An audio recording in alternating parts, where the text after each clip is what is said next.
마태복음 강해 오늘 101번째입니다. 예수님이 죽으시고 무덤에 장사 지낸 바 되셨습니다. 그 무덤은 동굴 같은 느낌이죠. 굴을 파고 시신을 안치하고 그리고 이제 큰 돌로 그 굴을 딱 막아 놓는 이제 그런 어떤 묘장 형태입니다. 1절입니다. 안식일이 지나고 일해의 첫날 동틀 무렵에 새벽 일찍이죠. 막달라 마리아와 다른 마리아가 무덤을 보러 갔다. 아멘. 무덤을 보러 갑니다. 예수님이 묻히신 그 무덤에 갔다라는 거예요. 병행 본문인 마가복음 16장에 보면 이 여인들은, 이 마리아들은요, 가면서 그 무덤에 뭘로 막아놨어요? 큰 돌로 막아놨거든요. 그걸 여자들 맺히서 그 돌을 굴리기가 거의 불가능하죠. 그래서 누가 이 돌을 굴러주지, 그런 생각, 그런 염려 하면서 이제 그 예수님이 묻히신 그 무덤으로 갑니다. 아레마다에 요셉이라는 사람이 내어준 그 무덤으로 갑니다. 우리 마가복음 16장 1절부터 4절까지 보면 한번 제가 읽을게요. 안식일이 지났을 때에 막달라 마리아와 야고보의 어머니 마리아와 살로메는 가서 예수께 발라드리려고 향료를 샀다. 무덤에 왜 가냐면 예수님께 이 향품을 이미 죽으신 예수이지만 거기에 넣어드리려고 그리 갑니다. 마치 예수의 장례를 준비한 그 마리아가, 베다니아의 마리아가 향유 옥합을 부어드린 것처럼 이 여인들도 예수님께 향품을 이렇게 드리려고 간 겁니다. 2절, 그래서 일의 첫날 새벽 해가 막 돋은 때에, 일의 첫날이 안식 후 첫날입니다. 해가 막 돋은 때에 무덤으로 갔다. 3절, 그들은 누가 우리를 위하여 그 돌을 무덤 어귀에서 굴려내 주겠는가 하고 서로 말하였다. 그런데 눈을 들어서 보니 그 돌덩이는 이미 굴려져 있었다. 그 돌은 엄청나게 컸다. 아멘. 야, 누가 이 돌을, 그 무덤의 돌을 옮겨주지라는 생각하면서 갑니다. 우리가 살아갈 때, 또 주의 일을 할 때, 내가 그걸 할 수 있겠냐? 우리 부족하고 그러니 염려가 있습니다. 할 수 있을까 싶습니다. 어찌 돌을 옮기리요? 이 여인들의 그 생각과 비슷합니다. 그래서요. 그런데 이 여인들은 예수님께로 가는 겁니다. 어쨌든 가는 겁니다. 왜 그럴까요? 아니, 가봤자 예수님 시신에 이 향품을 넣어드리지 못할 수도 있잖아요. 그 돌을 옮길 사람을 데리고 가든가, 그죠? 어찌 보면 가서 그냥 아무 소용없이 돌아올 수밖에 없을지도 모르는데, 그런데 이들이 생각이 없는 게 아니에요. 그 생각을 하면서 그들이 갑니다. 이 여인들이 갑니다. 왜 그럴까요? 어찌하여 이런 도전을 할까요? 그것은 갈망 때문입니다. 지금 이 일을 할 수 있을까라는 부족함, 그런 현실, 상황, 염려 분명히 있어요. 그럼에도 불구하고 그걸 하고 싶어 하는, 그걸 이루고자 하는, 해드리고자 하는 그 갈망이 있기 때문인 것입니다. 그 큰 돌을 못 옮길 망정 일단 가고 보자. 어쨌든 가고 보자. 이미 그 마음에 의해서 발걸음이 옮겨지고 있는 것입니다. 왜 그럴까요? 왜 그런 갈망이 있을까요? 부활하신 예수님에 대한 믿음 때문일까요? 제가 부활 주일에도 말씀드렸나요? 지난주 이 시간에도 말씀드렸나요? 이들은 부활 신앙이 있는 건 아닙니다. 그 정도 이해가 있는 건 아닙니다.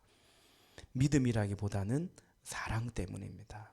죽은 예수라도, 이미 죽으신 예수님의 시신이라도 뭐라도 해드리고 싶은, 내게 있는 그 무엇이 있다면 이미 죽으신 예수님일지라도 드리고 싶은 그 마음, 그 사랑 때문입니다. 그런데 여러분, 그것이 믿음입니다. 진짜 믿음은 사랑입니다. 하나님께서 신명기 그 5장에 신명기 6장에 또 마태복음 22장에서 가장 큰 계명이 뭐냐? 율법과 선지자의 그 하나님 말씀 중에 가장 큰 제일 중요한 말씀이 뭐냐? 예수님 뭐라고 말씀하십니까? 주 너의 하나님을 사랑하라는 것입니다. 주 너의 하나님을 믿으라고 말씀한 게 아니고 우리 믿는 우리에게 제일 중요한 것은 마음을 다하고 뜻을 다하고 정성을 다하고 신명기는 거기까지예요. 그러나 예수님은 목숨을 다하고 주 너의 하나님을 사랑하라고 말씀하신 것입니다. 여러분, 우리는 주님을 믿을 뿐만 아니라 주님을 사랑하는 것입니다. 그런데요, 혹시 주님을 사랑하기까지는 아니고 다만 믿기만 하면 그것은 내 신념적인 믿음이 될 수 있습니다. 무슨 말이냐면 믿음의 이유가 신앙생활하는 이유가 믿긴 믿어요. 신앙생활해요. 그런데 주님을 사랑하지 않고 하나님을 사랑하지 않고 믿기만 하면 그것은 그 이유가 나 자신 때문일 수 있습니다. 내가 뭔가 이루고자 하는 그게 있는데 그러니 좀 도와달라는 거죠. 비는 거죠. 그런 믿음은요, 꼭 하나님 아니어도 되는 믿음이 될 수 있습니다. 마치 광야에서 모세가 사라져버리고 나니까 금송아지를 만들어 가지고 애굽에서 우리를 인도한 신이라고 하는 겁니다. 애굽에서 인도한 신이 누굽니까? 하나님이죠. 근데 모세가 그 하나님을 대리인처럼 했잖아요. 모세가 사라져 본 거예요. 그러니까 금송아지 만들었어요.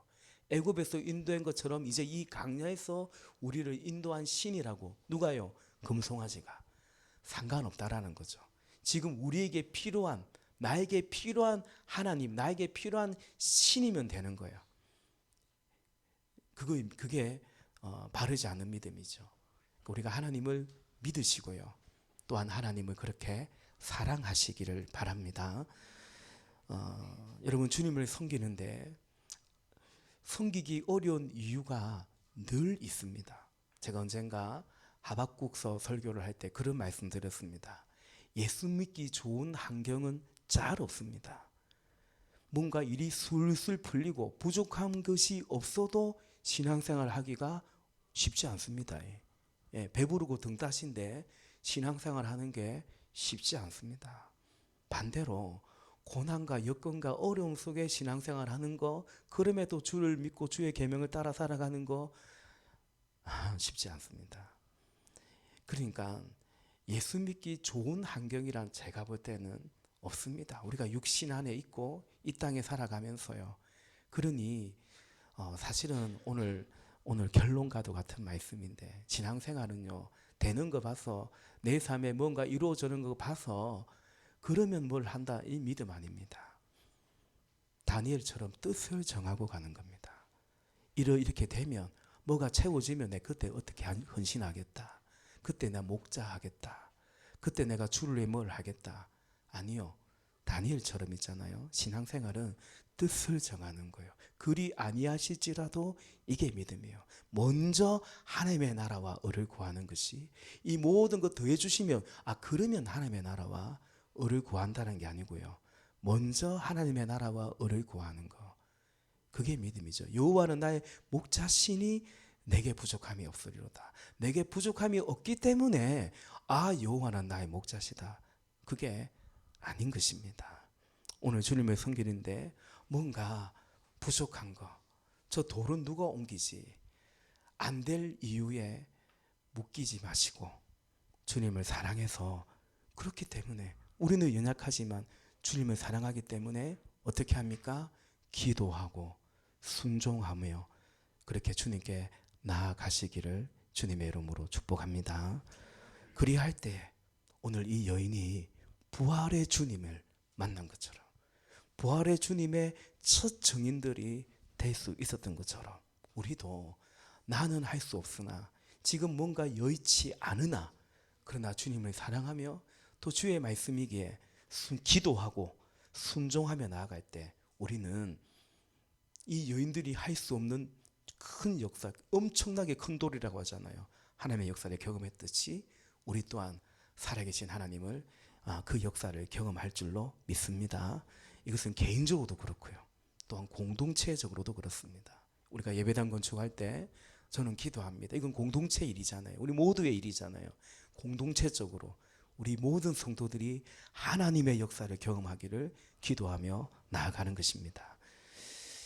1절 끝에 보니까 막달라 마리아와 다른 마리아가 뭘 보러 갔어요? 무덤을 보러 갔습니다. 부활의 주님을 보러, 부활의 주님을 만나러 간 것이 아니라 무덤을 보러 갔어요. 죽은 예수의 시신을 보러 갔습니다. 5절에서 5절 끝에 5절 천사가 여자들에게 말하였다. 두려워하지 말아라. 나는 너희가 십자가에 달리신 예수를 찾는 줄 안다 말하는 것처럼 이들은 무덤에 있는 예수, 십자가에 달려서 죽은 그 예수를 찾아갔습니다. 그런데 찾는 예수가 없는 거예요. 무덤은 빈 무덤이요. 예수의 시신은 없고요. 예수님의 시신을 감쌌던 그 세마포만 그렇게 있는 것입니다. 그때 천사가 나타나 천사가 말합니다. 6절과 7절 우리 같이 읽어보십시다. 6절 시작.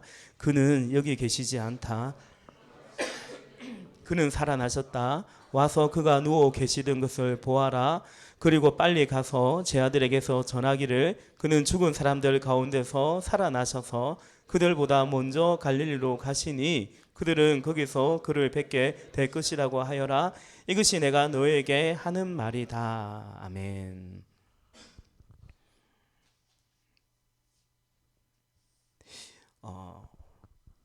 천사를 만납니다. 그 천사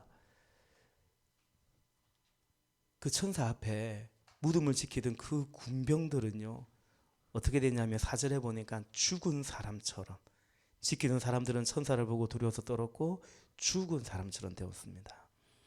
그런데 이 여인들은요, 이 천사를 딱 보는데, 천사의 음성을 듣는데 8절에 보니까 여자들은 무서움과 큰 기쁨이 엇갈려서라고 말합니다. 그러니까 요 앞서 있는 그 무덤을 지키던 그 빌라도의 그 군사들, 로마의 병정들과는 사뭇 다른 것입니다. 여인들은 무서움과 큰 기쁨이 엇갈렸습니다. 교차합니다. 이것이 여러분 신적인 영적인 체험입니다. 우리가 하나님을 경험한다는 것은 하나님에 대한 두려움, 경외심이죠. 동시에 기쁨이 있는 것입니다. 하나님을 믿는다라는 것은 하나님을 기뻐하는 것이고 또한 하나님을 두려워하는 것입니다. 이것이 하나님에 대한 성도의 마음가짐입니다. 여러분 기뻐합니다. 우리가 누군가를 사랑할 때 좋아하죠. 기뻐하죠. 그러나 또 어떻게 합니까? 무례히 행하지 않는 거죠. 예의를 지키는 거고요. 존경하는 거고요. 존중하는 것입니다. 하나님을 경외함이 바로 그러합니다. 기뻐하고요. 그러나 거룩한 두려움이 있고 또한 이루다 말할 수 없는 기쁨이 있는 것입니다. 그래서 신비입니다. 하나님을 믿는 것은, 예배하는 것은 거룩한 신비입니다. 여러분에게 하나님은 어떤 분입니까? 하나님은 내가 기뻐하는 분이고 한편으로 내가 두려워하는 분이고 그분이 우리의 하나님인 것입니다. 그렇게 제자들을 향해 뛰어가는, 이제 제자들을 향해서 막 여인들이 뛰어가는데 예수님이, 부활하신 예수님이 천사가 아니라 이제는 친히 그 여인들을 마주하시며 말씀하십니다. 8절입니다. 여자들은 무서움과 큰 기쁨이 엇갈려서 급히 무덤을 떠나 이 소식을 그의 제자들에게 전하려고 달려갔다. 9절 읽어주십시오. 그런데 갑자기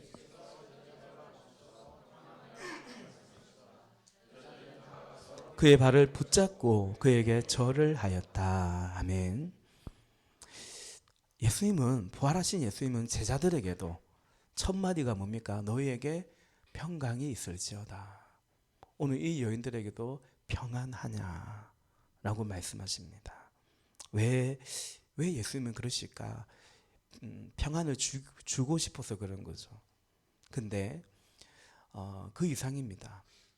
평안, 평화, 세 번역에는 평화입니다. 평화, 이것은 예수님이 이 땅에 오신 목적이거든요. 하나님과 우리 사이에 화목 제물이요, 하나님과 온쓰였던 우리를 이제 화목하게 하시고 평화롭게 하시고 그 안에서 진정한 샬롬을 주시고자 예수님이 이 땅에 오셨기 때문에 우리에게 그 샬롬을 주시고자 우리를 부르셨다라는 것입니다. 골로새서 3장에서 사도 바울은 그리스도의 평강이 여러분의 마음을 주장하게 하십시오. 이를 위하여 우리가 부름을 받았습니다 라고 말씀합니다. 그러니까 하나님과 요즘 관계가 어떻습니까? 하나님과 사이가 어떻습니까? 그러니까 믿음은 하나님과의 관계거든요. 그렇죠? 친하다, 사이가 좋다, 그런 거 아닙니까? 그게 믿음이거든요. 그러니까 하나님과 우리의 관계가 어떤가? 그분으로 말미암아 내 마음에 평화가 있냐, 평강이 있냐.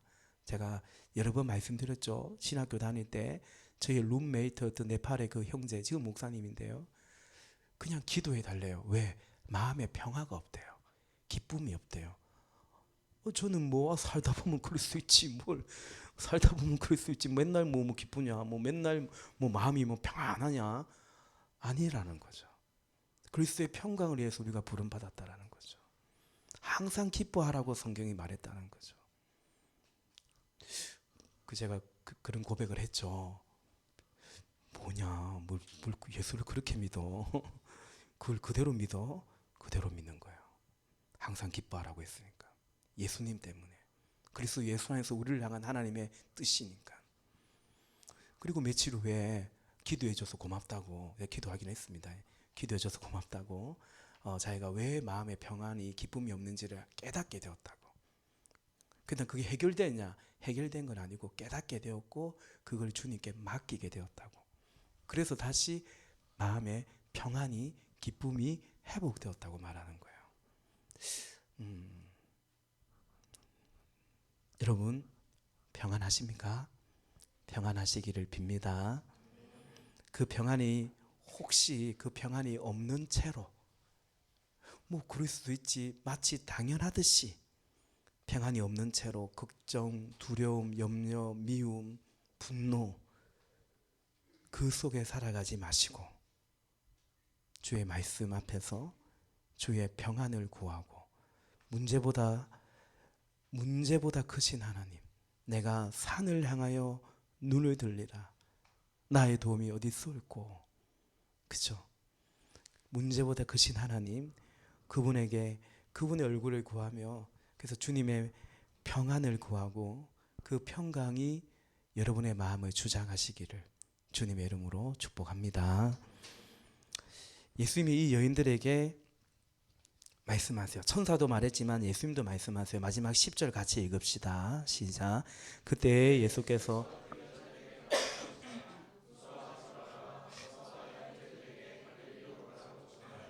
그러면 그들에서 그들이 나를 만날 것이다. 아멘. 제자들에게 가서 예수님이 전하라 라고 해요.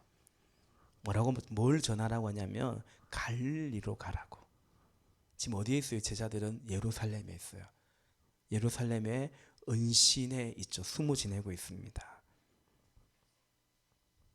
그들에게 갈릴리로 가라. 거기에서 그들이 나를 만날 것이다 말씀하셨어요. 근데 사실 이 말씀은 부활하고 나서 처음 하신 말씀이 아니고요, 예수님이 십자가 지시기 전에 이미 제자들에게 일러두신 말씀이죠. 마태복음 26장 32절에 보니까 그러나 내가 살아난 뒤에 너희보다 먼저 갈릴리로 갈 것이다 말씀하셨어요. 요한복음 21장에 보면 그게 자세히 나오지 않습니까? 그 디베라 호숫가, 그 갈릴리 바닷가에서 예수님이 나타나시죠. 그래서 네가 나를 사랑하냐, 또 그 베드로에게 친히 물으시고, 그 장면, 그게 바로 갈릴리에서의 장면입니다. 형제자매 여러분, 오늘 설교의 제목은 여기 계시지 않는, 여기 계시는 주님입니다. 무덤에 갔으나 거기 계시지 않는 거예요. 그런데 부활하신 예수님은 거기에 계셨던 것입니다. 그리고 예루살렘에 더 이상 예수님은 계시지 않고, 예루살렘에는 더 이상 계시지 않고 부활하신 예수님은 어디로 가셨어요? 갈릴리에 계시는 것입니다. 이사야 55장 8절 말씀에 보면 나의 생각은 너희의 생각과 다르며 너희의 길은 나의 길과 다르다. 주님께서 하신 말씀입니다. 여인들이 생각하는, 오늘 본문의 여인들이 생각은 여전히 살아가는 예수님은 어디에 계세요? 무덤에 계신 거예요. 그게 여인들의 생각이었어요. 그러나 하나님은 여기 계시지 않는다. 하나님은 그를 죽은 자 가운데서 살리셨다라는 것입니다. 할렐루야. 살리셨다라는 거예요. 우리 생각과 하나님 생각은 다를 수 있습니다. 더 근원적으로요. 내가 생각하는 하나님과 하나님은 다를 수 있습니다. 내가 원하는 하나님과 하나님은 다를 수 있습니다. 하나님을 믿으며 그 하나님 안에서 내가 살아가고자 하는, 내가 이렇게 되었으면 하는 내 인생의 그림과 하나님의 생각은, 나를 향한, 우리를 향한 하나님의 계획은 다를 수 있습니다. 여기 계신다고 생각하는데 여기 계시잖아요. 그런데 내가 생각하는 그 예수님은 아닌 거예요. 이 여인들이 생각했던 그 예수님은 아닌 거예요.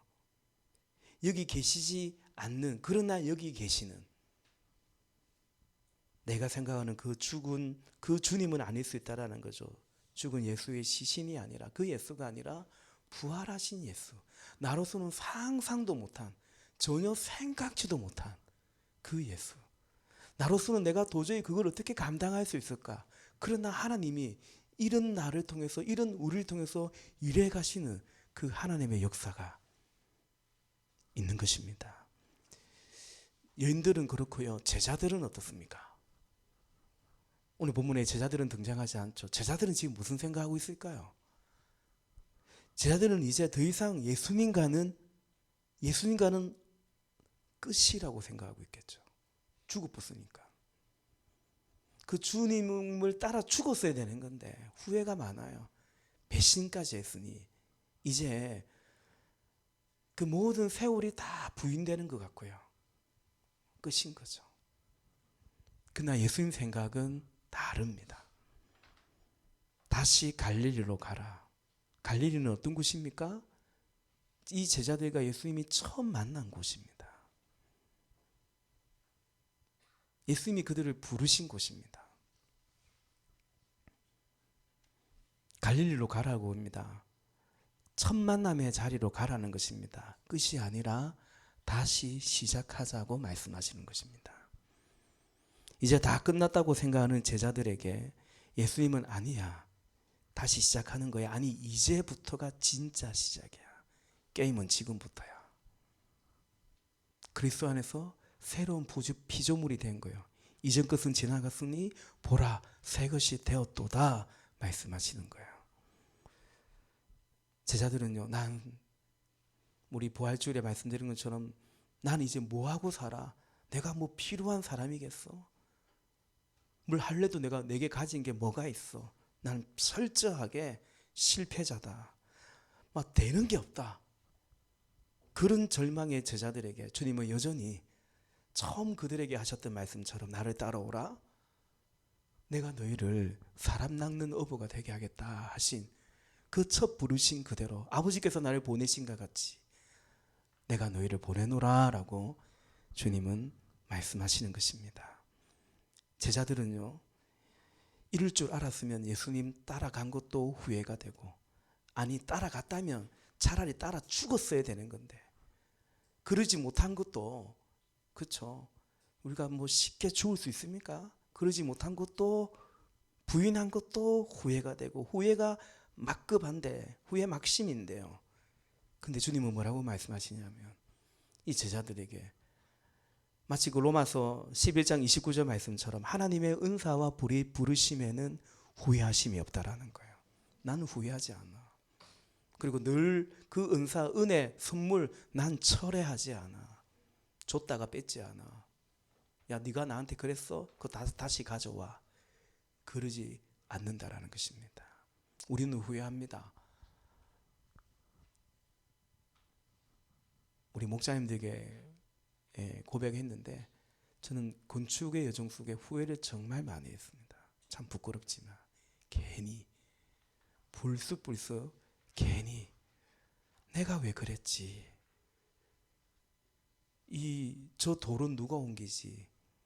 그것이 끊임없이 저에게 있는 거예요. 사실은. 그러나 저의 갈망보다는 주님의 갈망을 어쨌든 주의 종이라서 그 갈망을 따른다는 마음으로 가고 있는 거죠. 여러분도 마찬가지겠죠. 근데 하나님은 우리를 부르심에는 하나님의 은혜와 부르심에는 후회하심이 없다라고 말씀하시는 것입니다. 여러분, 하나님이 다시 하자고 하는 거예요.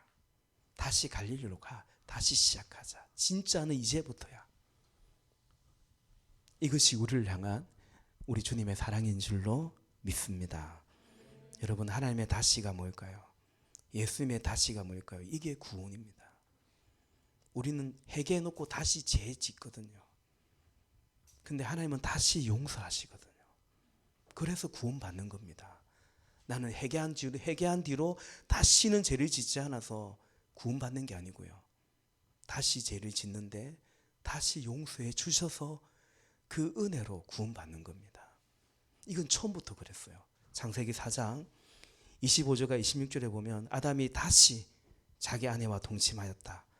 마침내 그의 아내가 아들을 낳고 말하였다. 하나님이 가인에게 죽은 아벨 대신에, 아벨은 죽고 그 형은 동생을 죽였네요. 가인에게 죽은 아벨 대신에 다른 씨를 나에게 허락하셨구나. 그의 아내는 아이의 이름을 셋이라고 하였다. 셋도 아들을 낳고 아이의 이름을 에노스라고 하였다. 그때에 비로소 사람들이 주님의 이름을 불러 예배하기 시작하였다. 아멘. 다시 동침해서 셋을 낳고 에노스를 낳고 비로소 하나님을 인정하고 하나님을 예배하는 거예요. 우리 인생에 가인의 때가 있을 수 있고요. 아벨 같은 그런 어떤 고난도 있을 수 있고요.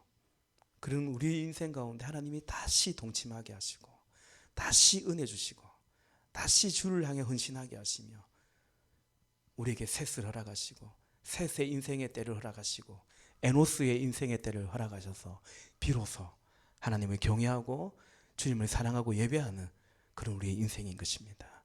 그런 복이 넘치기를 축복합니다. 말씀을 맺겠습니다.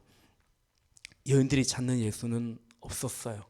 여인들이 찾아갔던 생각한 예수는 없었어요. 그러나 예수님은 거기 계십니다. 부활하신 예수님이 계십니다. 내가 찾는, 내가 그리고 내가 원하는 하나님, 내가 원하는 인생은 그런 하나님은 없을 수 있고 그런 인생은 아닐 수 있습니다. 그러나 더 선하신 하나님의 계획이, 더 보배로우신 하나님의 그 생각과 그 계획이 저와 여러분 우리를 향한 하나님의 생각이요 계획인 것을 믿으시기를 바랍니다. 하나님을 믿고 사랑하시기를 바랍니다. 무덤의 돌을 누가 굴리지, 그런 절망과 한계와 염려 거기에 묶이지 말고 그거 따라가지 말고, 그래서 그거 해결되면 그때 뭘 주님께 나아가겠다 그 생각하지 마시고 말씀드린 것처럼 뜻을 정하여 그리 아니하실지라도 그냥 이것뿐이라고 할지라도 주님께로 나아갑니다. 주께 쓰임 받기를 원합니다. 그렇게 예수님께로 나아가시기를 축복합니다. 부탁합니다. 뭔가 해결되면 어떻게 되면 그러면 하겠다는 생각을 버리고 그분을 더 의지하고 사랑해서 우리의 삶을 주님께 맡겨 드릴 수 있기를 바라는 것이죠. 그리할 때 우리 하나님의 평강이 오늘 평안하뇨 예수님 말씀하신 것처럼 하나님의 평강이 오늘 예배하는 우리 모두에게 넘치기를 예수님의 이름으로 축복합니다. 우리 찬양하고 기도하십시다.